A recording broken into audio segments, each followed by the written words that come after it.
الحمد لله نحمده ونستعينه ونستغفره ونؤمن به ونتوكل عليه ونعوذ بالله من شرور أنفسنا ومن سيئات أعمالنا من يهده الله فلا مضل له ومن يضلله فلا هادي له ونشهد أن لا إله إلا الله وحده لا شريك له ونشهد أن محمدا عبده ورسوله صلى الله عليه وسلم فأعوذ بالله من الشيطان الرجيم بسم الله الرحمن الرحيم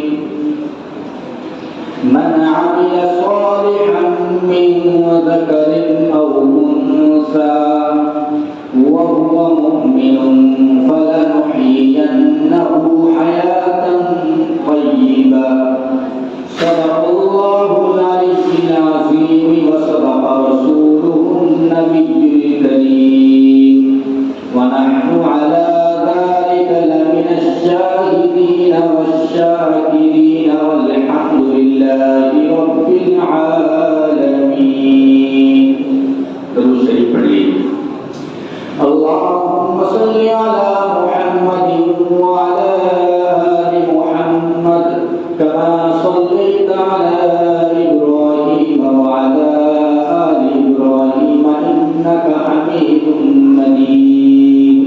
اللهم بارك على محمد وعلى آل محمد كما باركت على إبراهيم وعلى آل إبراهيم إنك حميد مجيد. معزز سامعین، عزیز بزرگوں، دوستوں، نوجوان ساتھیوں، اسلام کے دنیا میں آنے سے پہلے دنیاوی نظام کچھ اس طرح تھا کہ گھروں میں جو عورتیں ہوتی ہیں، مائیں، بہنیں، بیٹیاں، ان کو غلام سمجھا جاتا تھا، ان کو نوکر سمجھا جاتا تھا. جس کے یہاں بیٹی پیدا ہو گئی اس کو زندہ درگور کر دیا جاتا تھا، اس کو زندہ دفن کر دیا جاتا تھا. عورتوں کو حقیر سمجھا جاتا ہے، گری ہوئی سمجھا جاتا تھا، ناپاک سمجھا جاتا تھا. جیسے عورتوں میں مہینے کی عادت ہوتی ہے، مہینے جو عورتوں کو جیسے چلتے ہیں مہینے میں 2-4 دن گندگی کے، تو جب وہ دور چلتا تھا تو عورتوں کو 10 دن کے لیے گھر سے باہر جنگل میں لے جا کر پیڑ سے باندھ دیا جاتا تھا. مسلسل ایسا ہی ہوتا رہتا تھا. ان کے ساتھ کوئی باتیں نہیں کرتا، کوئی کھانے کو نہیں دیتا، بھوکی پیاسی جنگل میں پیڑ کے ساتھ بندھی ہوئی رہتی تھی. ایسا نظام تھا اسلام کے دنیا میں آنے سے پہلے. سردی کی راتیں ہو یا گرمی کی دوپہر، وہ بیچاری بندھی رہتی تھی. ان کے بچے اگر کبھی کھانا دینے کے لیے جاتے تو لکڑی سے برتن پکڑ کر دور سے ان کو پکڑاتے تھے کہ یہ گندی ہے، یہ ناپاک ہے. اتنی گری ہوئی نظروں سے عورتوں کو دیکھا کرتے تھے. یہ مقام تھا عورتوں کا جب اسلام دنیا میں نہیں آیا تھا. اکثر ایسا ہوتا تھا کہ جنگلوں میں جانور چیر پھاڑ کر کھا لیتے تھے، پرندے نوچ لیتے تھے بیچاریوں کو. اتنا برا دور تھا. لیکن پھر اسلام آیا. کیا آیا؟ اسلام آیا. اسلام نے عورتوں کو وہ عزت دی کہ ماں کے گلے میں محبت کا ہار پہنایا، بہنوں کے پیروں میں الفت کی پائل پہنائی، بیویوں کے ہاتھوں میں چاہت کی مہندی لگائی، ان کو حجاب پہنایا۔ آج یہ غیر مسلم جو اسلام پر انگلیاں اٹھاتے ہیں کہ اسلام نے عورتوں کو قید کر رکھا ہے، برقع پہنا دیا عورتوں کو۔ تاریخ اٹھا کر دیکھنی چاہیے، زیادہ دور جانے کی ضرورت نہیں ہے۔ اسی ہندوستان میں اور غیر مسلموں سے جا کر کہو کہ اپنے باپ سے پوچھو، اپنے دادا سے پوچھو، تاریخ اٹھا کر دیکھو کیا ہوتا تھا کہ اگر کوئی جوان عورت کے شوہر کا انتقال ہو گیا تو اس کی چتا کے ساتھ اس کی جوان بیوی کو بھی جلا دیا کرتے تھے۔ یہ ہندوستان کا بات میں آپ کو بتا رہا ہوں، دوسرے ملکوں میں جانے کی ضرورت نہیں ہے۔ اگر آج تعلیم کا انتقال ہوا اور اس کی جوان بیوی ہے، اس کو اس کے ساتھ میں جلا دیا جاتا تھا۔ اگر اس کی جوان بیٹی ہے، اس کو بھی اس کی چتا میں جلا دیا جاتا تھا، زندہ کو جلا دیا جاتا تھا۔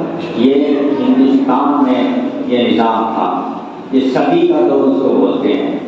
اب یہ غیر مسلم حضرات حکومتیں یہ اسلام پر انگلیاں اٹھا رہے ہیں تو انہوں نے تاریخ نہیں پڑھی، تاریخ پڑھنی چاہیے۔ تاریخ کا فلسفہ اگر ہم پڑھیں گے، اس کو اٹھا کر دیکھیں گے تو ہمیں اپنی اوقات سمجھ میں آئے گی۔ لیکن یہ لوگ دیکھتے کچھ نہیں، غور نہیں کرتے، پڑھتے نہیں، بس جو منہ میں آیا بک دیا۔ اور مسلمان اتنے ڈرے ہوئے ہیں کہ خاموشی سے سب برداشت کر رہے ہیں۔ خاموش رہنے والا گونگا ہوتا ہے۔ اب گونگے بن کر زندگی مت جیو، بولو۔ اگر ظلم کے خلاف بولنے کی ہمت نہیں ہے، لڑنے کی ہمت نہیں ہے، بولو۔ اور اگر بولنے کی ہمت نہیں ہے، کم سے کم دل میں اس کو ظلم سمجھو۔ اگر ہم یہ نہیں سمجھیں گے تو ہمیں اس کا بھی حساب دینا پڑے گا۔ اگر ہم یہ سوچ رہے ہیں کہ ہماری جان بچ جائے گی، ہم تو کچھ بھی نہیں کر رہے ہیں، جان نہیں بچے گی، حساب سب کو دینا ہوگا۔ تو اس لیے اسلام پر انگلیاں اٹھانے والے کہتے ہیں کہ اسلام نے عورتوں کو باندھ کے رکھا ہے، اسلام نے عورت کو عزت دی، عورت کے ماتھے پر بندیا پہنا کر اس کو دیوی بنایا، اس کو ماں بنایا، اس کو بہن بنایا، بیٹی بنایا، بیوی بنایا۔ لیکن جب اسلامی نظام نہیں تھا، یہ عورتوں کے ساتھ اتنا ظلم و ستم کرتے تھے کہ آج غلام نوکر کے ساتھ بھی، کتے کے ساتھ بھی اتنا برا سلوک نہیں کیا جاتا جتنا اس دور میں انہوں نے عورتوں پر ظلم کیا۔ میں آپ کو تاریخ بتانا نہیں چاہتا کیونکہ حالات سازگار نہیں ہیں۔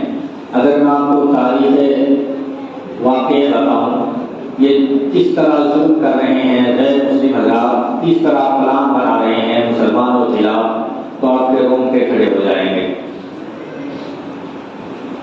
میں اللہ کا شکر ہے میں کسی سے نہیں ڈرتا، میں اللہ سے ڈرتا ہوں۔ موت جب آئے گی چلے جائیں گے، لیکن یہاں کے حالات خاص طور سے ہریانہ کے سازگار نہیں ہیں، پیروں کا علاقہ ہے، اس لیے تاریخ بتانا بہتر نہیں ہے۔ نہیں تو یہ لوگ ایسی پلان انہوں نے مسلمانوں کے خلاف بنائی ہوئی ہے کہ جس کا نقصان ہو رہا ہے اور آگے ہونے کی بہت زیادہ امیدیں ہیں۔ لیکن میرا شکوہ آپ سے ہے، سب سے ہے۔ شکوہ یہ ہے کہ لوگ آ کر کہتے ہیں کہ ہماری بیٹیاں غیروں کے ساتھ چلی گئی، بھاگ گئی، کوئی تعویذ بنا دیجیے۔ پہلے تو اس کو ڈھونڈتے ہیں، ڈھونڈنے کے بعد جب کہیں سے کوئی سراغ، کوئی راستہ نہیں ملتا، پھر چلتے ہیں بھائی امام صاحب کو کر دو، کسی مولانا کو کر دو، تعویذ بنائیں، دعائیں کرائیں گے۔ اگر پہلے کسی حضرت سے مل لیتے تو ایسی نوبت ہی نہیں آتی۔ ہم نے خود اپنے بچوں کو غیروں کے حوالے کیا ہوا ہے۔ اسکولوں میں ہمارے بچے جاتے ہیں، آپ جا کر دیکھتے ہیں ہماری بچیاں غیروں کے ساتھ بیٹھی ہوئی ہیں، ان سے گپ شپ کرتی ہے، دوستیاں کرتی ہیں، پھر دھیرے دھیرے دھیرے بات وہیں تک پہنچ جاتی ہے۔ ماں جا رہی ہے، دوسری کے کمپنی میں ماں جا رہی ہے، دوسری کمپنی میں بیٹی جا رہی ہے، تیسری کمپنی میں باپ جا رہا ہے۔ اب پتہ ہے وہ کہاں جا رہے ہیں، کیا کر رہے ہیں، ہم نے خود ان کو جو ہے غیروں کے حوالے کر دیا۔ جاؤ، کوئی خبر نہیں، صبح 8 بجے جاتے ہیں، شام کو 8 بجے آتے ہیں۔ ہماری ماں کیا کر رہی ہیں، ہماری بیوی کہاں ہے، کس کے ساتھ ہے، بیٹیاں کہاں ہیں۔ جاتے ہیں اچھی اچھی کریمیں لگا کے، اچھے کپڑے پہن کے، بند تھن کے جاتی ہے۔ خود دیکھتا ہوں میں کسی کی بتائی ہوئی باتیں نہیں کہہ رہا ہوں، میں اپنی آنکھوں سے واقعی روز دیکھتا ہوں، مجھے خود شرم آتی ہے۔ میں جیسے ہی مسجد سے باہر نکلتا ہوں، میں فجر کے بعد تھوڑی دیر ٹہلنے کے لیے جاتا ہوں، دن میں نکلتے ہوئے مجھے خود شرم محسوس ہوتی ہے۔ ہماری مائیں، ہماری بہنیں، ہماری بیٹیاں بے پردگی کی حالت میں بیٹھی رہتی ہے، سروں پہ دوپٹہ نہیں، سینے پہ دوپٹہ نہیں۔ اسلام نے جو عورت کو مقام دیا ہے، عورت خود اسلام کی دھجے اٹھا رہی ہے۔ بتاؤ پھر کیا ہم پر ظلم نہیں ہوگا؟ پتہ نہیں کن بزرگوں کی دعاؤں کا اثر ہے، کس کی وجہ سے اللہ تبارک و تعالیٰ نے عذاب کو ٹالا ہوا ہے۔ نہیں تو ہمارے حالات ایسے ہیں کہ عذاب آنے میں دیر نہیں لگتی، اتنے برے ہمارے حالات ہیں۔ میں یہ نہیں کہہ رہا ہوں کہ گھر سے باہر مت بھیجو، ضرورتیں ہیں، سب کی ضرورتیں ہیں، لیکن اتنی بھی ضرورتیں نہیں ہیں کہ بیٹیوں کو گھر سے باہر نکال دیا جائے۔ جیسے ہی بیٹی جوان ہوتی ہے اس کی شادی کی فکر نہیں کرتے، فکر کرتے ہیں تو یہ کرتے ہیں کہ اس کو جاب پہ لگایا جائے، اس کی کمائی کھائی جائے۔ ایک مرد 50 عورتوں کو کما کر کھلا سکتا ہے، اس کی کمائی میں برکت ہے، لیکن 50 عورتیں ایک مرد کو کھلا نہیں سکتی، اس کی کمائی میں کوئی برکت نہیں۔ اور حدیثوں میں کہیں نہیں آیا کہ عورتوں کو جاب کے لیے بھیجو۔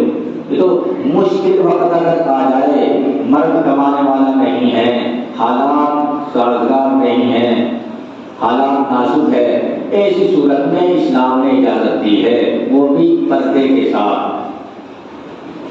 اور وہ بھی عورتوں میں ہی کام کرے۔ لیکن ہماری مائیں، ہماری بہنیں غیروں کے ساتھ بیٹھی ہوئی ہیں، اچھی اچھی کریمیں لگا کر جاتی ہے، اچھے اچھے کپڑے، سروں پہ دوپٹہ نہیں ہوتا، اگر دوپٹہ ہوتا ہے گلے میں ہوتا ہے، نہیں تو ہوتا ہی ہے۔ یہ مسلمانوں کے حالات میں آپ کو بتا رہا ہوں، یہ اسلامی کلچر نہیں ہے، یہ تو انگریزوں کا کلچر ہے۔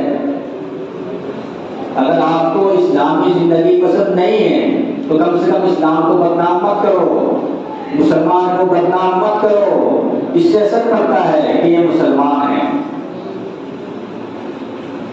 آپ کو میری باتیں بری لگ رہی ہوگی، یہ لگ سکتی ہے، لیکن مجھے اس سے کوئی فرق نہیں پڑتا، کیونکہ میں نے اللہ کو جواب دینا ہے۔ میرا کام ہے سمجھانا، بتانا۔ جب تک میں یہاں ہوں میری کوشش یہی ہوگی کہ جو برے کام ہو رہے ہیں ان کو بتایا جائے، آپ مانیں یا نہ مانیں وہ آپ کے اوپر ہے۔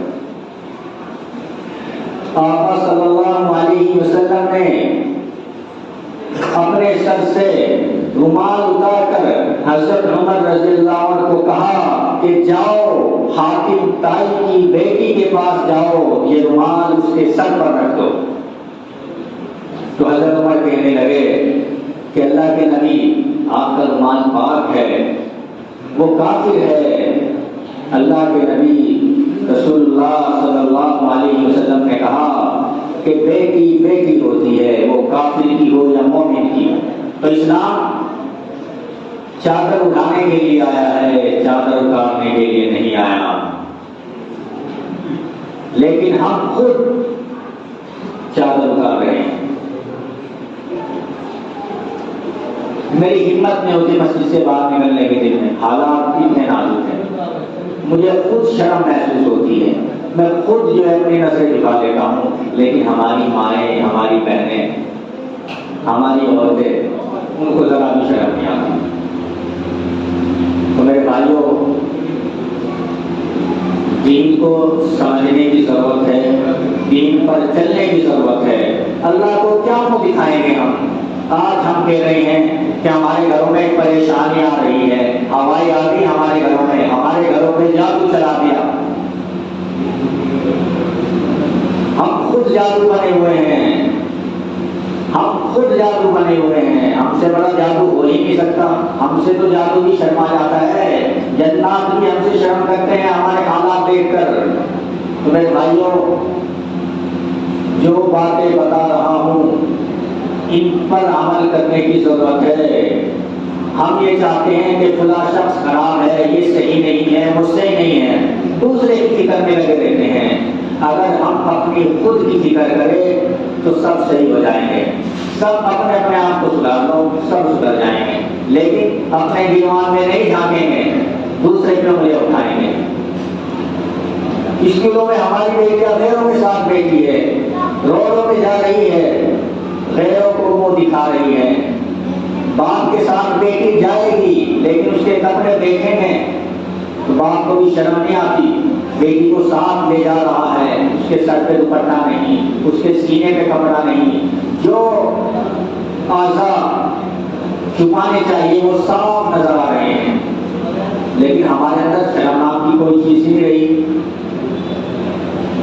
یہ ہمارا کلچر نہیں ہے، یہ انگریزوں کا کلچر ہے، یہ غیروں کا کلچر ہے۔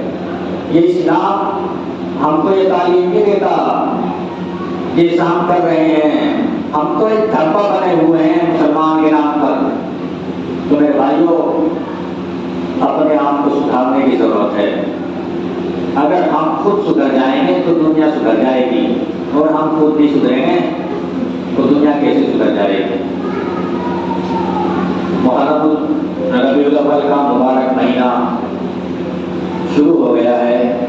اگر زندگی باقی رہی تو انشاءاللہ آئندہ جمعہ اس مبارک مہینے کے متعلق گفتگو کریں گے۔ باتیں تو بہت ساری کرنی ہے لیکن وقت اجازت نہیں دے رہا ہے۔ اب ہم کیا کہتے ہیں، اگر کوئی اللہ والا یا کوئی امام صاحب یا کوئی مولوی مدرسے والا اللہ کا بندہ اگر ہمیں دین کی باتیں بتا دے یا ہمارے اندر برائی کو دیکھ کر ہمیں کہہ دے کہ یہ غلط ہو رہا ہے تو ہم اس کو غلط سمجھنے لگ جاتے ہیں۔ دین کو اپنے فائدے کے لیے ہم یوز کر رہے ہیں۔ دین کی جو باتیں ہمیں اچھی لگتی ہے وہی بڑی اچھی بات کہتی، اور جو باتیں ہمیں صحیح نہیں لگتی یعنی جو کمی ہمارے اندر ہے اگر وہ ہمیں بتا رہا ہے کوئی تو دین کی باتیں بھی غلط، ایسے ہمارے حالات۔ میرے بھائی، یہ دین نہ میرا ہے نہ آپ کا، سب کا ہے، اللہ کا دین ہے۔ اللہ نے جو ہے ہمیں یہ حکم دیا ہے کہ اپنے آپ کو دین کی زندگی میں ڈھال لو۔ اللہ نے جو حکم دیے ہیں، بتائے ہیں، ان کو ادا کرو۔ جو طریقہ ہمارے نبی ہمیں دے کر گئے اس کو سمجھو، اس پر عمل کرو۔ عورتوں کو تو اتنی عزت دین نے دی ہے کہ کسی مذہب نے اتنی عزت عورتوں کو نہیں دی، لیکن عورتیں اپنا وقار بھول چکی ہے۔ باپ بیٹا ہے، ماں بیٹی ہے، ادھر جوان بیٹی بیٹی ہے، گھر میں ٹی وی دیکھ رہے ہیں۔ بتاؤ کس حدیث میں لکھا ہے کہ ٹی وی دیکھو؟ بتاؤ کہ ہمارے حالات ایسے ہیں۔ ہم پر ظلم نہیں ہوگا تو کیا ہوگا؟ آفت نہیں آئے گی تو کیا آئے گا؟ جب ہم کام ایسے کر رہے ہیں تو میرے بھائیوں اپنے آپ کو دین کی زندگی میں ڈال لو۔ یہ دنیا ختم ہونے والی ہے، ہمارے سامنے بہت سارے چلے گئے، چھوٹے بھی چلے گئے، بڑے بھی چلے گئے، یہ نہیں پتا ہمارا نمبر کب آ جائے۔ تو میرے بھائیوں اللہ کو وہ دکھانا ہے تو ایسے کام کر لو کہ وہاں ہمیں شرمندگی نہ ہو، وہاں ساری دنیا کے لوگ ہوں گے، سب کے سامنے جو ہے ہمیں ذلیل ہونا پڑے گا اگر ہمارے اعمال صحیح نہیں ہوں گے۔ اس لیے دین کو پڑھنے کی، سیکھنے کی ضرورت ہے اور اپنے آپ کو دین کی زندگی میں ڈالنے کی ضرورت ہے۔ اللہ تبارک و تعالیٰ نے جو باتیں کہلوائی، اگر کہنے میں کوئی غلطی کوتاہی ہوئی ہو، الہ العالمین اس کو درگزر فرمائے، مجھے بھی اور آپ کو بھی عطا فرمائے.